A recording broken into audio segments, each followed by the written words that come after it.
I messed up the draft. And in this case, Game 1's draft didn't exactly favor ASTERIS at all. Yeah. I mean, it really didn't, and I think, you know, ONIC PH probably would have drafted slightly different themselves. That many gold bats is rather interesting. You don't get to see that very often, right? And I think that ONIC PH, they're going to be on the blue side once again, as ASTERIS have decided once more to be on red side. Now that they understand that they don't have to prioritize the gold too much, they're getting rid of some key picks, getting rid of the Harith, making sure that they're also getting rid of the Matilda as well as the Loyi. Now, that means that Angela is going to get locked in. I don't know where it's going to be exactly for ONIC PH. It could go into the Roamer sector or even to the mid lane, but considering how Chovy played in game number 1, I would feel terribly awful for him if he ends up being the mid laner, Angela mid lane this time around. Yeah, but seeing how... Wait, is this going to be... Like, I'm not a big fan of Angela mid lane. Like, Me neither. I'm never a fan of Angela mid lane just because of the fact that, oh, if just... Is that the only single source of magical damage? If that... Yes, that is. For a tank, my life is easy. I just need to build everything, defensive item, ignore the Angela, because it doesn't hurt. It's just sustain, right? So, in this case, I feel like now the opening pick for ASTERIS is like, okay, let's take away a mage, and that's going to be the Natan as well as the Framis. It's something that ASTERIS is very comfortable and they've been prioritizing in their MPL run in SG. But now, picking the Angeling combo right from the get-go. Another macro aspect, a macro gameplay. I would say high mobility gameplay coming from ONIC PH. No, I think ONIC PH is just being disrespectful at that point. They're going blind link into whatever ASTERIS is going to do, right? In most cases, a blind link is a tough situation, especially against teamfight comps that have a Farmus. I would have expected to see Valentina if they were showing some raw respect to ASTERIS. Considering how game number 1 actually went and how much the laners in the side lane were able to kind of like not only open up the map, but give the opportunity for the enemy for their own jungler to just walk in and take away some of the uses you know, no man land camps, whether it be beetles, whether it be Corbalts on the enemy side, made it really difficult. So now that ASTERIS sees that, they're focusing very hard on their side lanes to actually have a winning matchup. So we're going in with Paquito, we're going in with Natan, both of which are really, really good here, except that ONIC is going to be playing around Roger. They have the Angela as a global offensive, so in case one side of the map starts to crumble, they can start immediately investing to the opposite side of the map. Okay, now the good side about ONIC PH's composition is that they already have their jungler in check. Like, they already have their gold lane in check. Okay. But now the question is, who is going to be the ones in the front line doing the, I would say, opening up the map for the team? Because Angela sure as hell can't open up that for the team. So they definitely need a very, very tanky XP laner.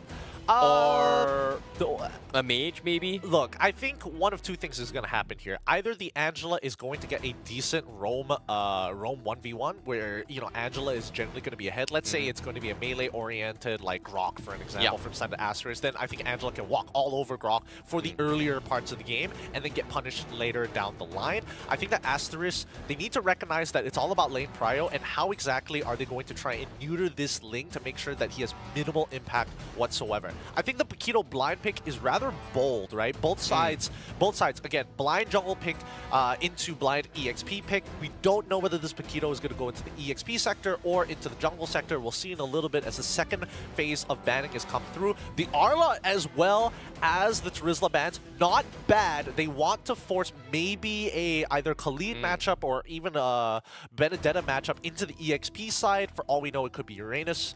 For all intents and purposes, just to be real difficult, Yuzong is still available for the side of ONIC, and that's another enabler for the Heart Guard. I really like the idea that ONIC PH is going for as well, like taking away the Florine as well as the Minotaur pretty much limits their options for Enchanter playstyles for ASTERIS, right? Like they have the kiting capabilities based on this draft as well, this opening 3 drafts, where, oh, if we take a team fight here, all we gotta do is just out-kite you and eventually poke you apart. And if you... I'm pretty sure for a fact that ASTERIS is not going to be able to out-sustain Angela, who's constantly healing the team if they do not commit to the fight. So in this case, ONIC PH, all they got to do is just choose their fights wisely, and they will just win the fight. Whereas for ASTERIS' position here, they have to go all in. In this case, I was expecting maybe a Paquito jungle. You talked about this as well. Maybe it could be jungle, it may be XP here. I feel like Paquito versus a Link isn't too bad, but nope, they're not going to go for it here. They're going to double down. Wait. could this still be No, No, I don't right? see it It's happening. most likely XP Paquito. Yeah, it's most instead likely of, XP yeah. Paquito here. Yeah, ONIC is just making some really smart choices, making sure that they Nice. have the Edith on their side just to be like a complete sandbag to the EXP side. It can force out waves. It still plays similarly to game number 1. It's just not as much team fight ultimates. It's generally attack an opponent, pull back, and start peeling backwards as ASTERIS taking like full damage. They even get the Thamos as well. So now really strong side laners to guarantee that they can just walk into enemy jungle territory, right? And that's the big problem for ASTERIS right now. They need a support that's able to clear waves relatively fast and be there on time, bringing in reinforcements to affect these lanes. I think Grok is a really good pick here for the side of ASTERIS to be able to kind of manipulate the waves in their favor. I think this is good coming from ONIC here. But like my question was like, who's gonna be the frontline tankiness, right? They've got Thamos, they've got Edith. Another one that I brought up was that, hey, where's the only magical damage output here? Like, Angela can't be the only one. Edith does a decent amount of damage on its own. It can actually solo kill most of the squishy targets. So I feel like ONIC, they've got their draft done here. They've already set the conditions on how they want to win the game. But for ASTERIS here, they're still looking for that wombo combo. Final pick Grok here. So yeah, this is good. Like, if they can take advantage on how this Grok movements is going to be playing here, ASTERIS is able to shut down ONIC PH. I think it's going to boil down to the mid lane at this point, right? It's how the mid lane needs to read the map, especially when you're dealing with a Ling. Because if Ling decides this is not a good place to be, instantly can hop to the opposite side of the map and start applying pressure there. So it's a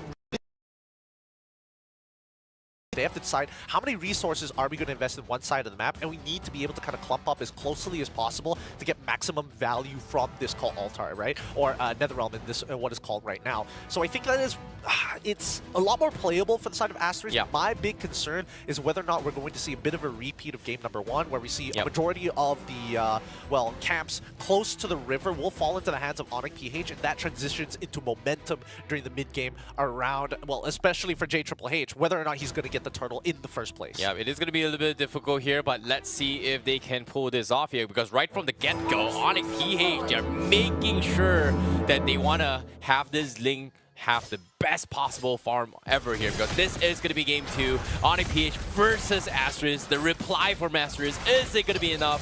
I'm curious to see here, because we've seen game 1's jungle versus jungle matchup, and James was able to out-level JHH right from the get-go. Yep, and that's due to his team, right? So let's see whether this blind pick Paquito is worth it into it like an early game EXP laner like Dur on this Thamos, right? FMM is able to, well, at the very least, identify which side of the map that James started on. But good kid, this is what he wanted, right? An isolated fight against True Hao. Yeah, at the same time, FFM, he's getting a lot of information here, but ASTERIS, do they have the tempo breaker? Because when we talk about tempo breaker, and that pretty much means that they need to find a way to stop James from securing his purple buff. But obviously, it's the first level here. We're not going to be expecting much here. But by the time the first turtle or second turtle comes in here, ASTERIS must have a solution on how to slow down this Ling's farm.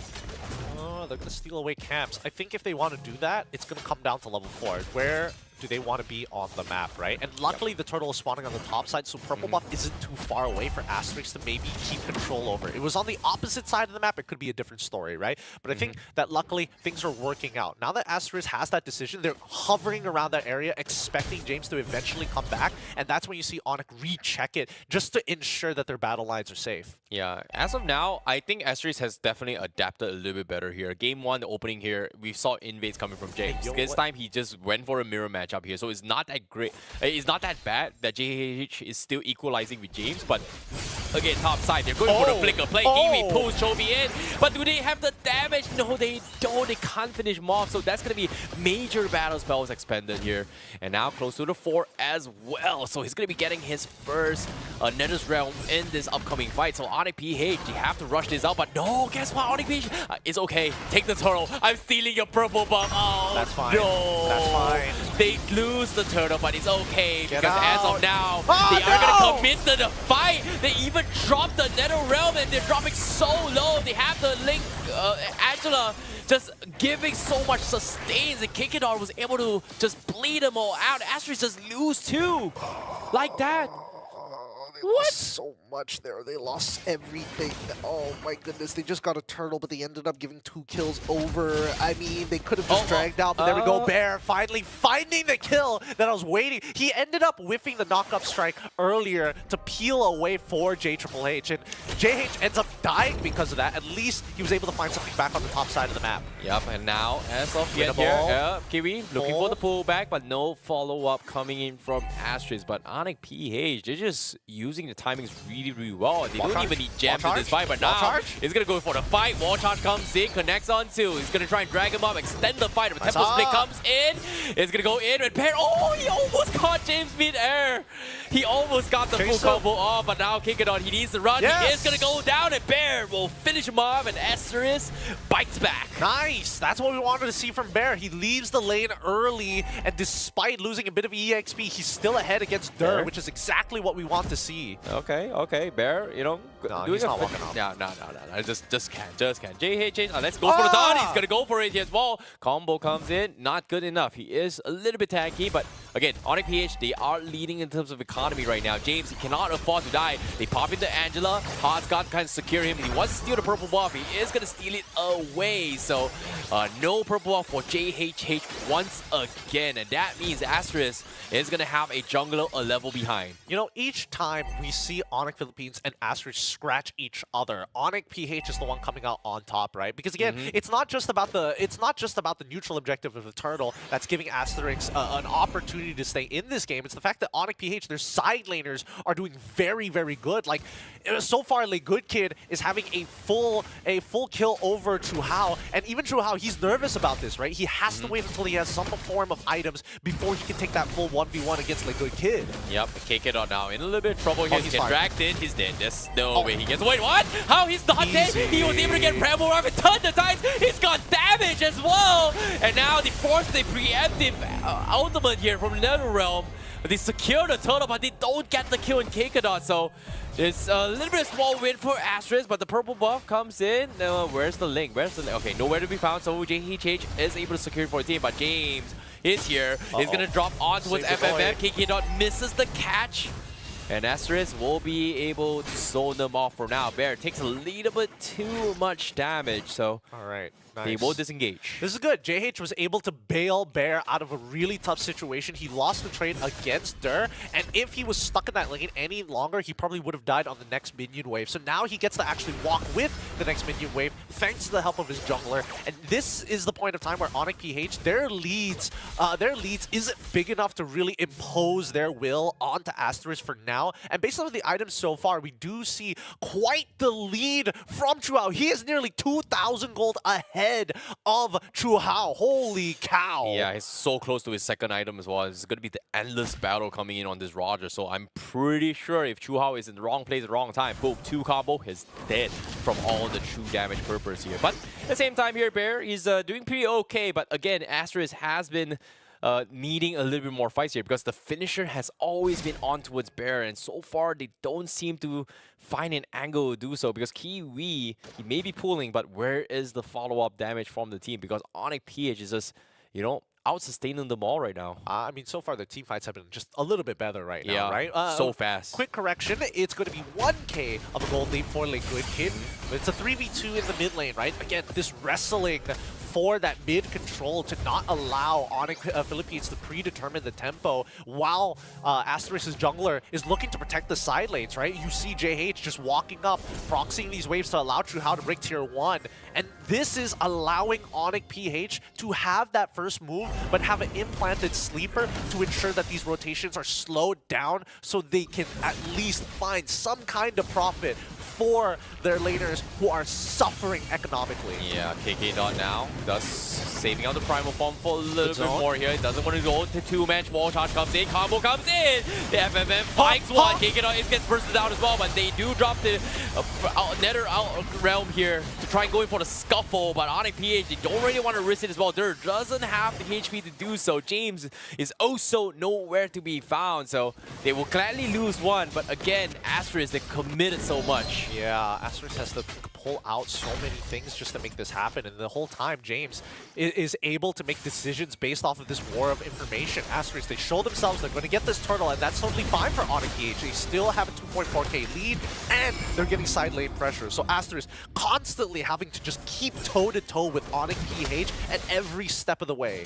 Yeah, but still, it is a good step in the right direction here from ASTERIS, because they pretty much have a good idea here on how they should be taking fights here. They have the stronger overall team fight potential, but in terms of split push potential, ONIC PH is just so overwhelming right now, and it's annoying. And as of yet, James, he's getting so much free farm throughout the entire map. Yeah, I mean, the side laners have not won their lanes hard enough to get that sort of lead, right? To be able to kind of do whatever they want at this point. Like, Good Kid, he probably needed to be at, like, at least 1.8k. Whoa. Okay, they're a little bit committed as well here, and JHH in a little bit of trouble here. They're dropping everything. NetherRealm comes some temporary alive here, but Chuao will be the first to fall. This Ling also getting taken out by Bear, so it is going to be a 1-for-2 exchange. Actually, 3-for-1 exchange, but somehow ASTERIS loses everyone. A double kill for Lay Good Kid, looking for another. He's gonna try to slowly pick apart FFM. He needs to get out. He cannot do so. And that's gonna be a triple kill for Lay Good Kid as ONIC PH just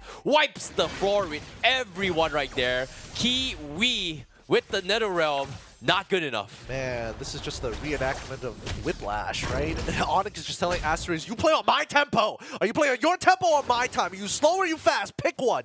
And ASTERIS, every single time they're playing off of the tempo of ONIC PH, they get punished, right? Yeah. So this is what I'm talking about. Like, ASTERIS, they are, yes, they are still 3.3k behind, right? They used to be 2.4k behind. They lost 1,000 gold off of that one motion to deny that purple buff. Was it worth it? Probably not. And I think a lot of it just comes down to the micro, right? It's not even the macro decision making, because ASTERIS, that was their one opportunity to fight for tempo against ONIC PH. No, I was about to say this as well. He's setting up for Chu Hao, and even in the midst of the fight, they know for a fact that the win condition is gonna be the Natan. James was focusing in prior to this fight, and now Lay Good Kid gives him a one-tap slap, and Chu Hao just not able to do too much. Just so much damage on this Roger right now. Way too much damage, right? And we're looking at wait, did Chu Hao build a Calamity Reaper? Oh, buddy. You probably don't want that. You probably don't want that, good sir.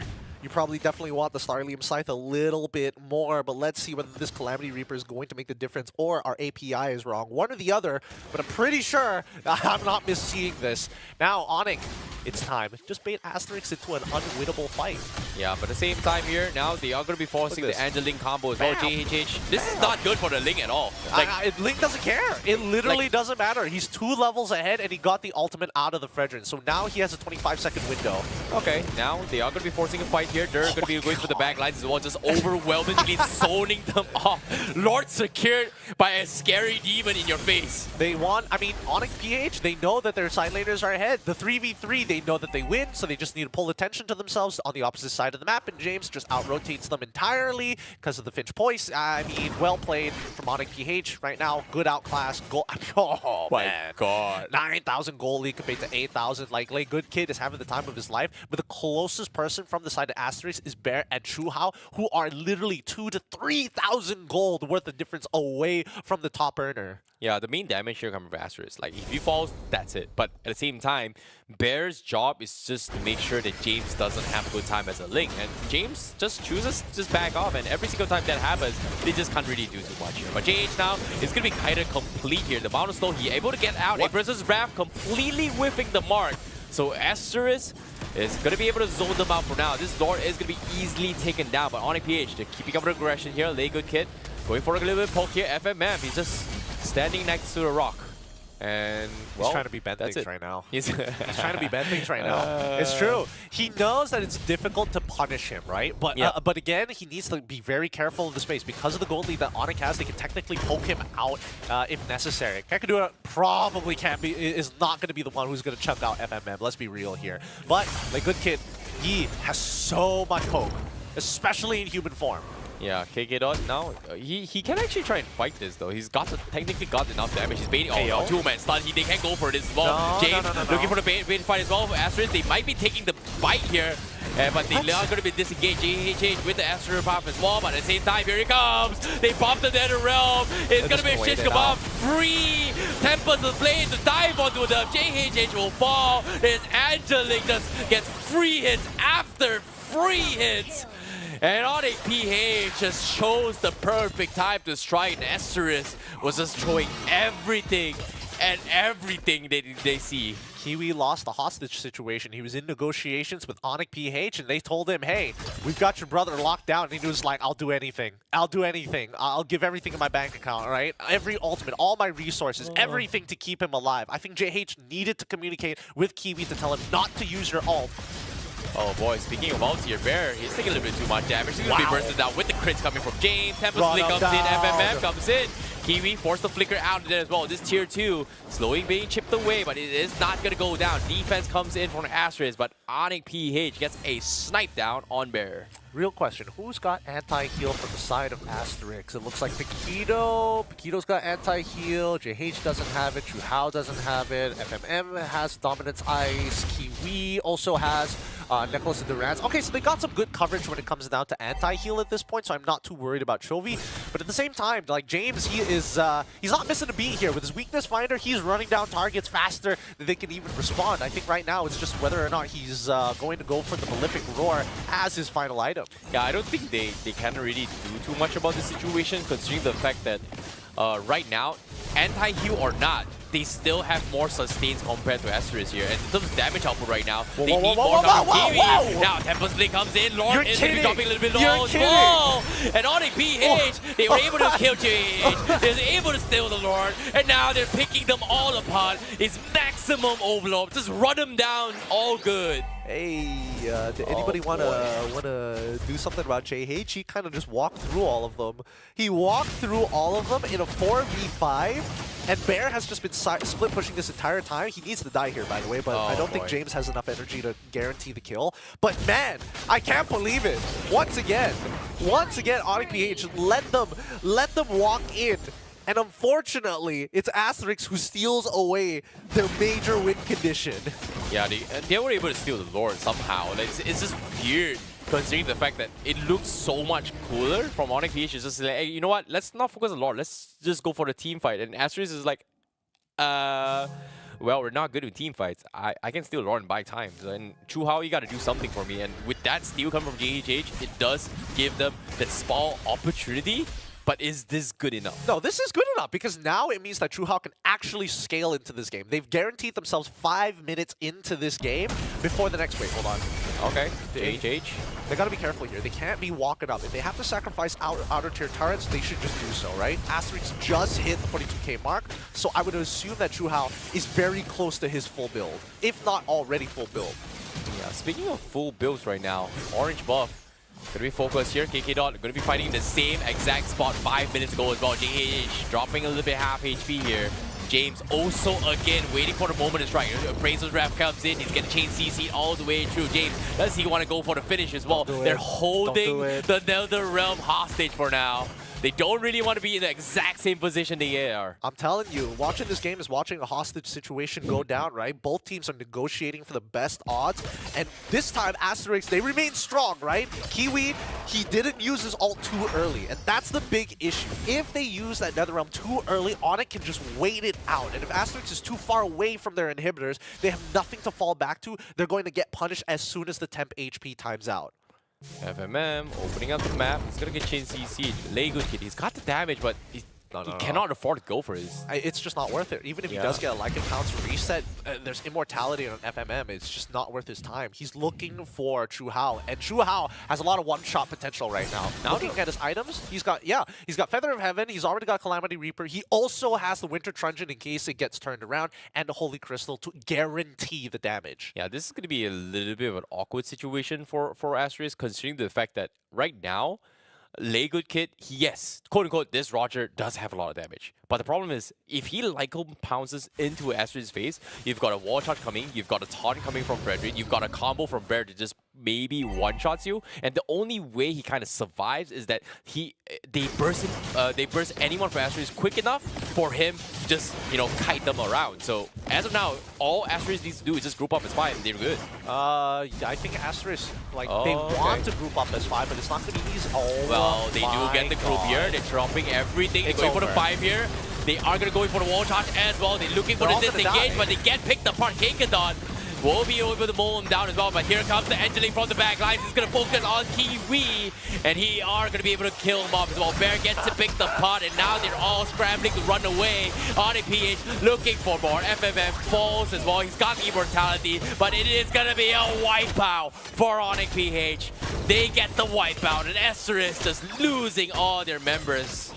My God. How he got picked off there. He lost 60% of his HP to just Kenkadu prior to the Netherrealm. It wasn't even close. As soon as Ling gets involved, all the resources are over. ONIC PH not even having to break a sweat here. Well, I don't know what that is, man. Like, Caster's curse or not, but as soon as they grip up, instantly gets dived on for ONIC PH. It's just so very unfortunate that they tried to make an attempt on Lego Kid, but they just can't kill him off. The sustains from this Angela a little bit too difficult to handle. So props towards ONIC PH here from showing us 2 different meta game plays and just outpassing them.